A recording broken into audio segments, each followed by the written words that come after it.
Bom, vamos lá começar aqui o nosso Quinta Pauta de hoje. O Quinta Pauta, né, trazendo uma notícia: o mundo pode estar entrando em uma nova escalada de conflito, hein? Israel ataca um projeto estratégico que liga Irã e China, e o impacto disso pode ir muito bem do Oriente Médio.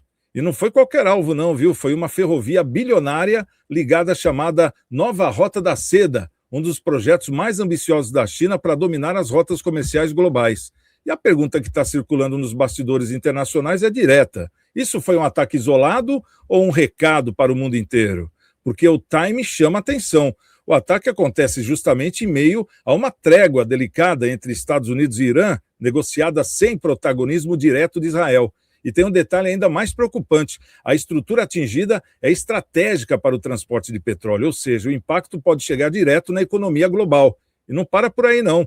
Dentro de Israel, o clima também é de pressão política. Primeiro-ministro Benjamin Netanyahu enfrenta críticas duras da oposição, que classificou a política externa do governo como um fracasso histórico. E o cenário, claro, se amplia ainda mais. O que está em jogo aqui não é apenas um conflito regional. Nós estamos falando de um tabuleiro que envolve Irã, Israel, Estados Unidos e agora a China, ou seja, um movimento que pode escalar para algo muito maior. E para participar conosco aqui do Quinta Pauta, o nosso querido Paulo Schneider, o nosso especialista em geopolítica, também o Ricardo Gama e também o Luiz Afarelli, compondo aí a nossa mesa de debatedores para a gente poder falar sobre esse assunto. A gente esperava aí justamente esse cessar-fogo, mas não foi isso que aconteceu. Então, vamos entender como é que foi essa questão toda, né, aqui do nosso Quinta Pauta. Israel realizou ontem, terça-feira, um ataque aéreo contra a ferrovia Irã-China, intensificando ainda mais esse cenário de tensão internacional. A ofensiva teve como alvo a chamada China Iron Railway, inaugurada em junho do ano passado, com investimento de cerca de 40 bilhões de yuans por parte da China. A estrutura foi projetada para transportar petróleo iraniano diretamente ao território chinês, reduzindo o tempo logístico e contornando rotas marítimas tradicionais. A ferrovia, considerada um dos principais eixos da estratégia chinesa de integração econômica global e também uma alternativa para driblar mais de uma década de sanções impostas pelos Estados Unidos e o Irã. O ataque marca a primeira ação direta de Israel contra um ativo central ligado à iniciativa global chinesa, elevando o nível da crise geopolítica. Além do impacto internacional, o movimento ocorre em um momento de forte desgaste político interno para o governo Benjamin Netanyahu. O líder da oposição, Yair Lapid, afirmou que Israel enfrenta um colapso sem precedentes em suas articulações diplomáticas. E as críticas surgem justamente no contexto da trégua entre Estados Unidos e Irã, mediada com apoio internacional, mas sem protagonismo direto de Israel. Mesmo com cessar-fogo, Israel manteve operações militares no Líbano, o que gerou controvérsia e aumentou as dúvidas sobre a estabilidade do acordo. Nos bastidores, agora cresce a pressão para que China e Rússia participem diretamente das negociações, como forma de garantir maior segurança e evitar novos ataques na região. Esse é um pedido direto do Irã. Paulo Schneider, vamos começar com você. Seja bem-vindo aqui ao nosso Quinta Pauta. Você apostava que não ia ter o cessar-fogo. Ontem tivemos o cessar-fogo, mas realmente não teve. Essa que é a grande verdade. Como é que isso vai acontecer daqui para frente, Paulo? Oi, boa tarde a todos. Ontem eu apostava que não ia ter esse cessar-fogo, né? Achava que a gente está acostumado a ver o Trump blefar aí nas suas jogadas, mas teve esse cessar-fogo, graças a Deus. Mas não pararam os ataques, né, Santiago? Essa que é a realidade. O Irã atacou um monte de bases norte-americanas aí nos países aliados, no Bahrein, na Arábia Saudita, atacou Israel, mesmo falando em ter cessar-fogo. E, em contrapartida, também Israel atacou essa infraestrutura aí, essa infraestrutura ferroviária iraniana é importantíssima, né, para escoar o petróleo para a China. Então, quer dizer, a realidade é a seguinte: amanhã, sexta-feira, que está acordado a ter uma rodada de negociações, né, entre o governo norte-americano e o governo iraniano. Só que o grande problema é o que eu estava levantando ontem, estava até conversando à noite com o pessoal. Quem vai negociar pelo lado iraniano? Né? Quem vai negociar? Porque se a gente for ver bem, o filho do Khamenei, ele está desaparecido, né? A grande mídia fala que ele sofreu um ataque, né? Que foi o ataque do bombardeio norte-americano, que ele está com problemas de locomoção, essas coisas todas. Ele não aparece na mídia, ele manda recados escritos, né? Que a imprensa estatal iraniana reproduz, mas ele mesmo não aparece na mídia, ele não está à frente, né? Dando as ordens. Em contrapartida, o presidente iraniano é um presidente totalmente fraco, né? A gente sabe disso. Ele não tem condição de negociar nada. O que os Estados Unidos fez, ao meu ver, foi fortalecer só o IRGC, né? Que é a Guarda Revolucionária Iraniana. Então, tipo, tiraram uma teocracia forte, que tinha algum controle, ou controle total do país, e colocou agora numa junta militar. Essa que é a realidade. O IRGC hoje, a Guarda Revolucionária Iraniana, ela é uma junta militar, e que tem vários generais, vários comandantes, que respondem hoje pelo Irã. E esses comandantes que estão hoje respondendo pelo Irã é da linha dura, viu, Santiago? É da linha que não querem negociação com os Estados Unidos. É da linha que eles querem que o Estreito de Hormuz ainda continue sendo fechado. É da linha que eles querem que, se for negociado alguma contrapartida com o governo norte-americano, que eles ainda continuem cobrando pedágio dos petroleiros. Eles não querem entregar os 400, 500 quilos de urânio enriquecido para os Estados Unidos. Eles querem continuar com o desenvolvimento de enriquecimento de urânio dentro do Irã. Então, essa linha dura do IRGC é meio complicada. Os Estados Unidos, eu acho assim, eles miraram na cúpula iraniana, né? Nas primeiras horas, acabaram matando quase 40 líderes aí iranianos nas primeiras horas de ataque, mas esqueceram de uma coisa muito complicada, né? Para variar, os americanos têm esse grande problema. Quem estava por trás dessa casca de cebola toda que é esse sistema iraniano. Esse sistema iraniano, ele não... Você viu que mesmo os Estados Unidos acabando com a Força Aérea Iraniana, os Estados Unidos acabando com a Marinha Iraniana, os Estados Unidos acabando com o sistema de defesa antiaérea iraniana, os mísseis não cessaram de voar. Tanto não cessaram de voar para Israel, não cessaram de voar para os aliados norte-americanos na região, e é muito complicado. Ao meu ver, o grande derrotado disso tudo são os governos ali em volta. O governo do Kuwait, o governo da Arábia Saudita, Emirados Árabes, né, a Jordânia. Esses países, o Catar, para você ter uma ideia, ele perdeu 17% da capacidade de exportação dele, Santiago. Os caras estão falando em prejuízo de mais de 20 bilhões de dólares. Então, quer dizer, os aliados norte-americanos naquela região, ao meu ver, são os grandes derrotados, né? Eles gastaram bilhões de dólares em sistema de defesas, que os iranianos mandaram para lá mísseis, mandaram aqueles drones Shahed que custam 10 mil dólares, e gastaram bilhões de defesa. Os caras estavam falando que a Arábia Saudita gastou em torno de quase 2 bilhões de dólares de defesa antiaérea. Então, quer dizer, o Catar gastou 1 bilhão e 400 milhões de defesa antiaérea.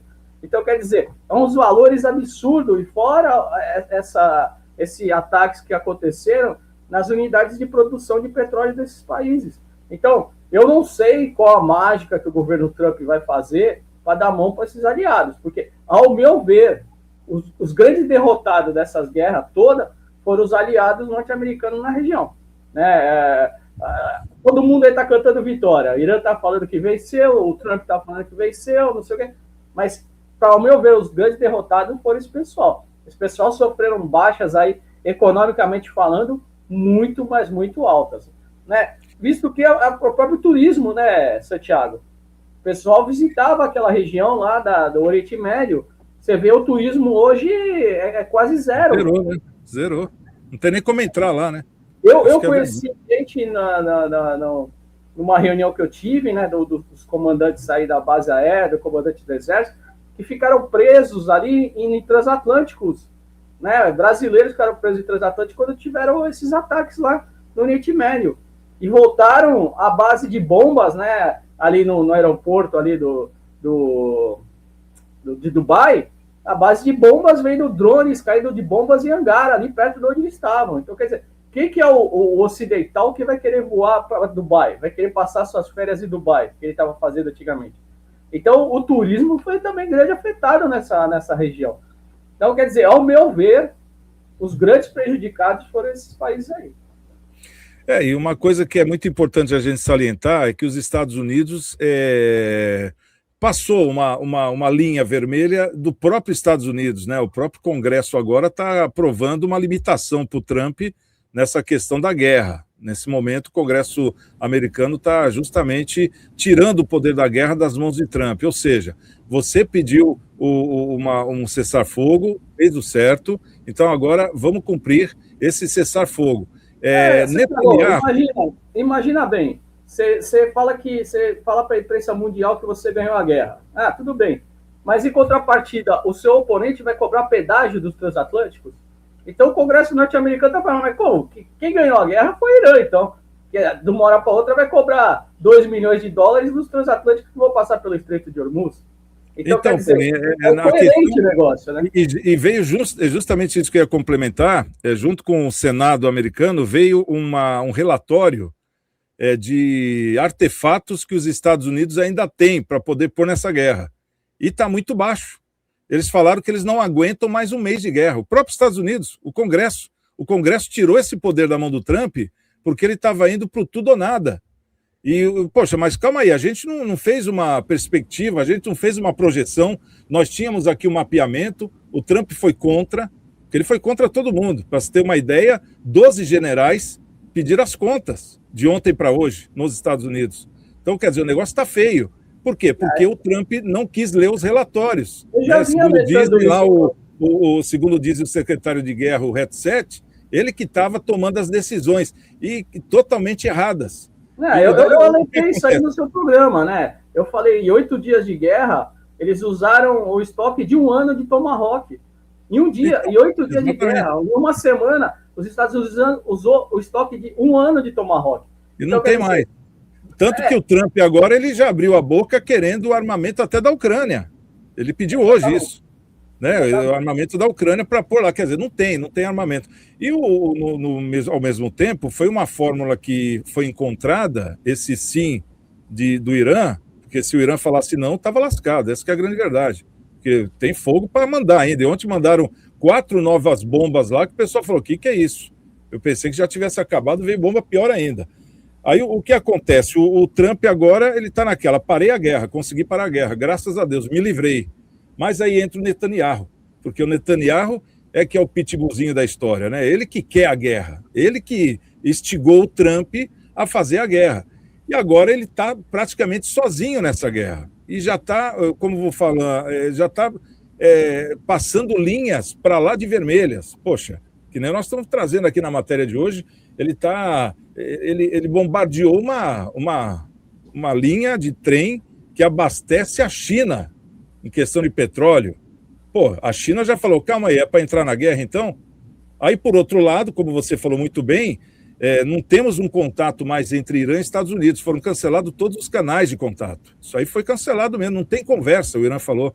Quer parar, a gente para, a gente abre o Estreito de Hormuz, cobra o pedágio ali, vamos tocando aqui até a gente sentar na sexta-feira, que no caso é amanhã, ou no sábado, para a gente conversar como é que vai ser daqui para frente. E mesmo assim, depois desse ataque de Israel, o próprio Irã, através da Palestina, que é o negociador deles agora, né, a Palestina, pediram para que China e Rússia estejam na conversa, porque já não vão acreditar mais na palavra dos Estados Unidos e nem de Israel. Então, quer dizer, nesse contexto aí, o Afarelli, que a gente está vendo, a guerra está indo para uma outra vertente. Quer dizer, o Trump vai acabar se livrando, pode falar que ganhou, nossa missão foi essa e pronto, tudo bem. Agora, daqui para frente, como é que fica Israel na guerra sozinho contra a Rapa? É complicado, é aquele ditado, em briga de elefante, quem sai machucado é a grama. Assim como o Paulo comentou, os vizinhos da guerra estão sofrendo. E são vizinhos que nunca imaginaram ter que fazer investimento pesado, bélico, para se proteger do Irã ou de qualquer outra região. Então nunca foi pensado nisso, estrategicamente falando. Ele falou que o arsenal de mísseis acabou. Pô, cada Tomahawk custa 2 milhões de dólares. Você imagina o que os Estados Unidos... 4. O que os Estados Unidos não está gastando de grana para isso. Em compensação, como foi bem comentado, o turismo de Dubai, por exemplo, ele gera 30 bilhões de dólares ao ano para Dubai. Então, quer dizer, desbalanceou. E quando mexe no bolso, é que as pessoas vão começar a tomar uma atitude. Numa guerra também, ninguém sai ganhando. Ganha aquele que teve menos prejuízo, mas todos saem machucados de uma guerra. Aquele que teve menos dano vai ser, teoricamente, ganhar um troféuzinho, um troféu joinha. Mas os Estados Unidos está longe, ele não vai conseguir acessar por terra.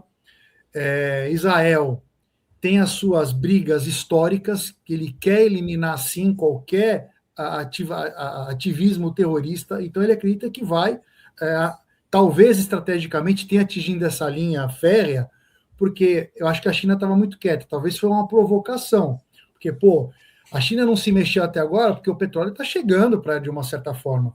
Eu estava vendo aqui, o investimento feito pela China, acho que são 9 mil quilômetros de linha férrea, não sei se eu não me engano, mais de 20 bilhões de dólares de investimento, quer dizer, mexeu no bolso.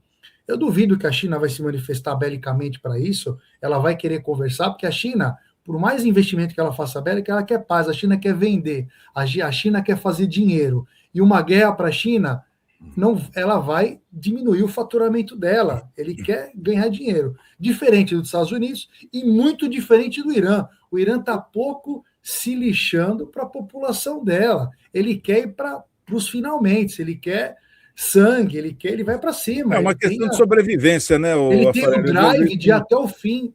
Eu vejo como uma questão de sobrevivência, porque o país está sancionado há 47 anos, cara.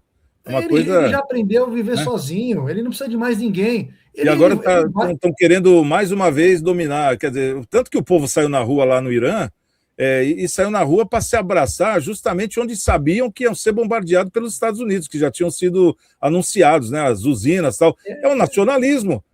O pessoal fala que eu morra com o meu país, então. Então, quer dizer, é uma questão de conceito das pessoas. Não é que mandaram, amarraram os caras lá, eles foram por livre e espontânea vontade.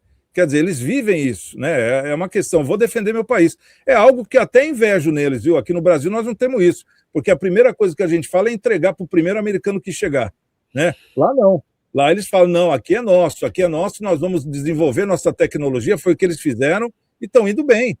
Né? Então, quer dizer, isso aí eu acho que é uma coisa à parte do debate, vejo eu assim, né? Mas claro que existe também, ninguém é bonzinho o tempo todo, né, o Afarelli? Isso aí não existe nem no Oriente, nem no Ocidente, em qualquer dente, né?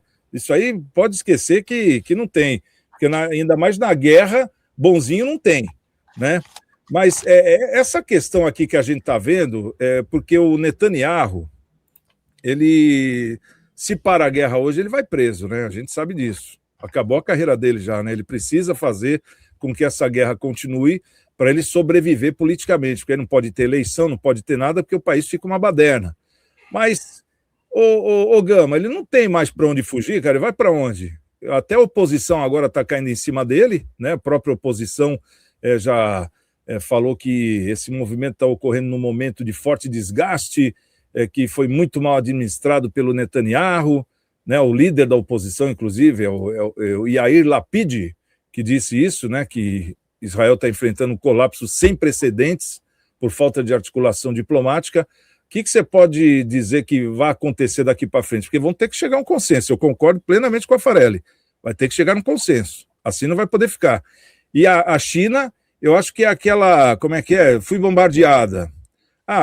Mas não vou acionar o seguro, não. Né? Deixa lá, eu mesmo arrumo, porque se responde é pior. Eu concordo plenamente com você. Mas como é que fica o Netanyahu nessa história? Ele que está sendo aí o botãozinho vermelho, né? Santiago, ele está com muito sangue no olho, ele viu uma oportunidade de exterminar o Irã e os adversários, ele está se mantendo e respirando por aparelhos. É a mesma situação ali do Zelensky na Ucrânia, está se aproveitando desse período para poder se manter, né? Porque não vai ter eleições, está em estado de guerra. Mas, ao mesmo tempo, como bem pontuou o nosso especialista, o Paulo Schneider, e também o Luiz Afarelli, existe aí uma guerra de narrativas. E quem realmente foi prejudicado foi todo o pessoal do entorno, os aliados dos Estados Unidos. Eles ficaram reféns de uma situação que foi provocada por Irã e por Estados Unidos. A gente ficou ali olhando a situação, a gente não sabia o poder de resiliência e de força do Irã para poder suportar os ataques.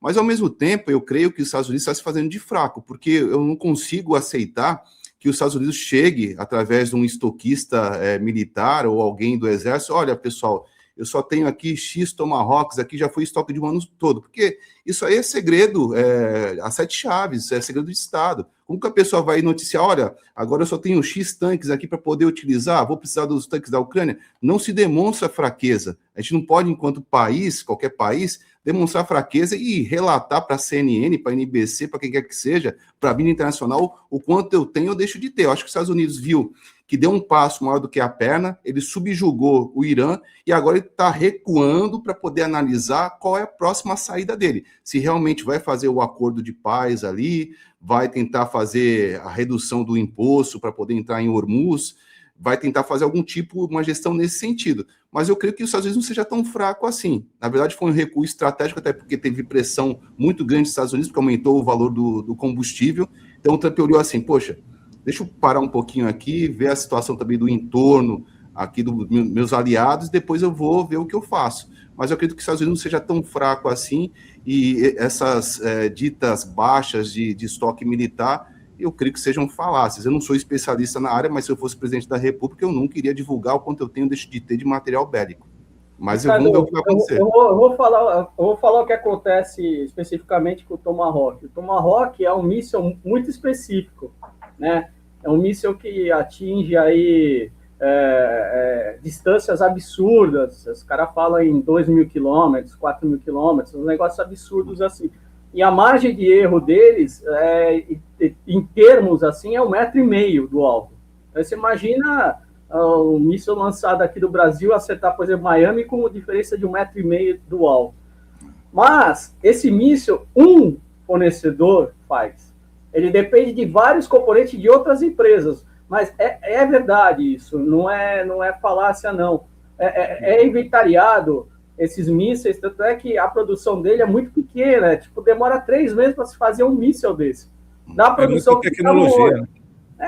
Tecnologia muito alta, e são fornecedores específicos que existem no mundo que fornecem os pedaços desse míssil, entendeu? Então, o inventário deles é o inventário certo, porque o que acontecia? Os Estados Unidos não estavam investindo em armas, a realidade é essa, né? Além de ser um míssil muito caro, né, os Estados Unidos, na realidade, achavam que não ia entrar em guerra com ninguém, para usar esse estoque. E o Trump deu de ombros a todos os relatórios que veio até ele falando isso. Né? Isso que aconteceu. Então, desde a época lá do Obama, então a produção vem caindo. Tá? A própria indústria que fabrica o Tomahawk, eles falam, a produção, eles mantêm uma produção mínima para não dispensar funcionários, esse tipo de coisa, porque eles têm um contrato com o governo norte-americano. Lógico que nós estamos falando dos Estados Unidos, nós estamos falando do país mais poderoso do mundo. Se eles botarem dinheiro, numa hora para outra, em vez de estar lá 1.000, 2.000 funcionários, essa empresa vai estar com 10.000 funcionários do dia para a noite. Lógico que essa empresa vai buscar novos fornecedores. Nós estamos falando do país mais poderoso do mundo. Mas hoje, o que aconteceu hoje, e vindo com a produção desse míssil... Paulinho, só deixa eu tesourar um pouco. Isso aí eles não conseguiriam fazer isso hoje, por incrível que pareça. Porque essas empresas hoje, a tecnologia dos chips dessas empresas hoje estão todas na mão da China, que já falou que não vai fornecer. O americano, de um tempo para cá, ele parou de desenvolver, ele ficou que nem o brasileiro, parou de desenvolver, porque antes ele desenvolvia, então não tinha limite. Agora, hoje ele busca da China. Não, por exemplo, os componentes que usam o Tomahawk é comprado da Coreia do Sul. São microchips que são fornecidos pela Coreia do Sul. Então, quer dizer, eles dependem da Coreia do Sul para fornecer determinados microchips do Tomahawk. E assim por diante.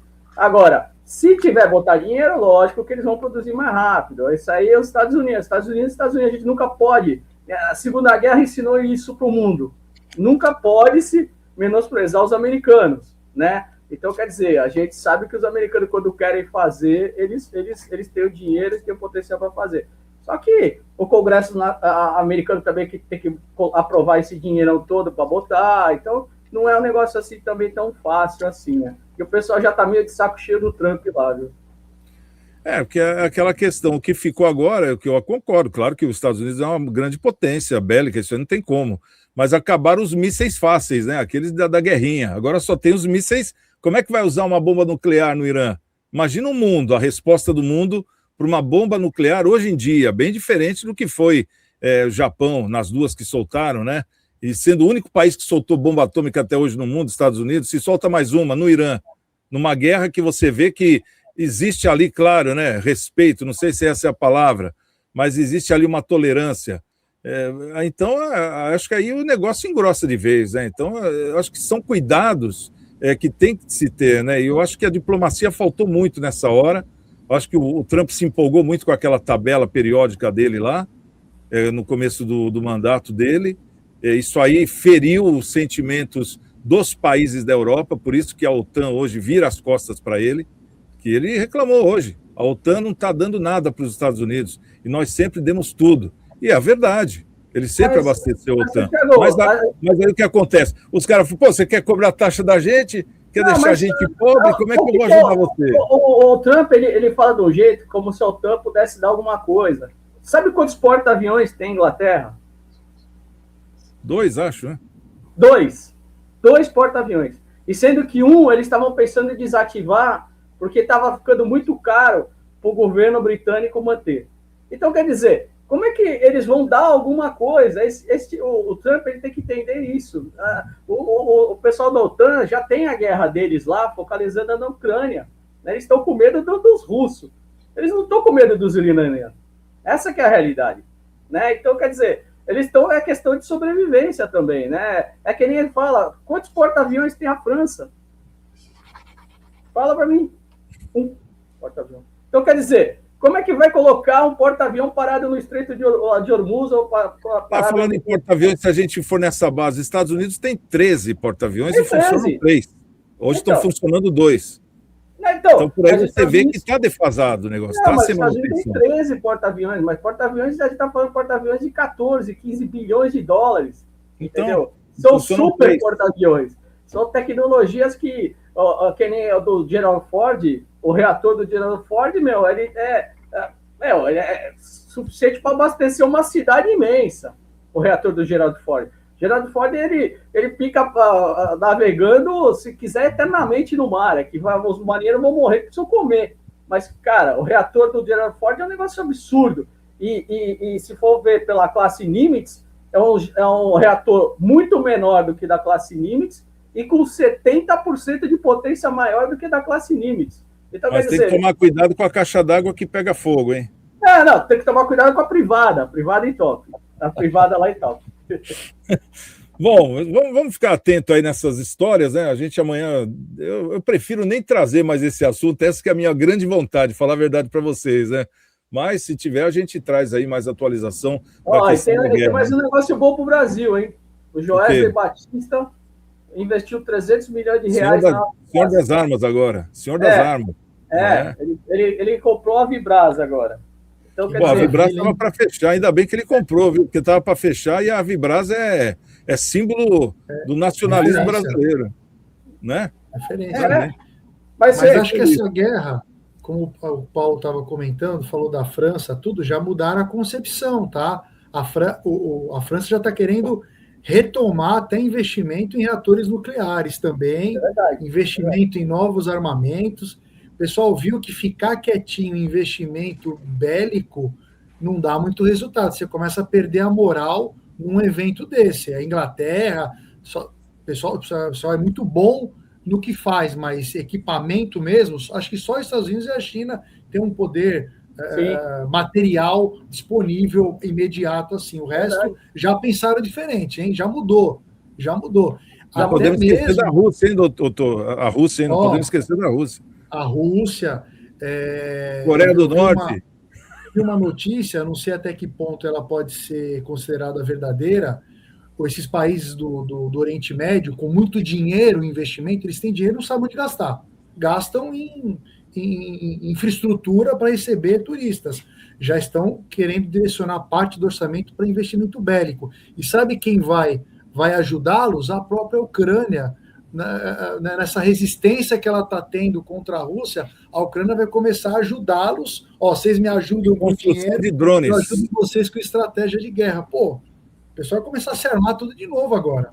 Vai ficar todo mundo com medo de mandar até e-mail para outro país aí, porque vai dar tudo... O Joesley Batista, ele fez a jogada certa, né? Ele tá vendo que essa guerra assimétrica aí entre o Irã e os Estados Unidos aí, o Irã com os mísseis está conseguindo segurar os Estados Unidos com o porta-avião, com o F-35, com o B-2, e o Joesley fez a jogada certa. Mas, não, vamos produzir míssil aqui no Brasil com tecnologia brasileira e vamos começar a exportar para os países sul-americanos que nós vamos ganhar dinheiro. Ele fez a jogada certa. Agora, o que não se fala na história brasileira é que o governo Fernando Henrique Cardoso, né, quando assinou um decreto limitando a distância dos mísseis brasileiros. Esse que é o grande problema. Então, quer dizer, os mísseis brasileiros hoje, eles têm que ser no máximo até 300 quilômetros, que é o que a Vibras está fazendo, que é o AV300. Só que não é proibido acima de 300 quilômetros. Fernando Henrique fez um desfavor. Um desfavor para a indústria bélica nacional, fez um desfavor para a tecnologia bélica nacional, assinando essa lei, esse projeto.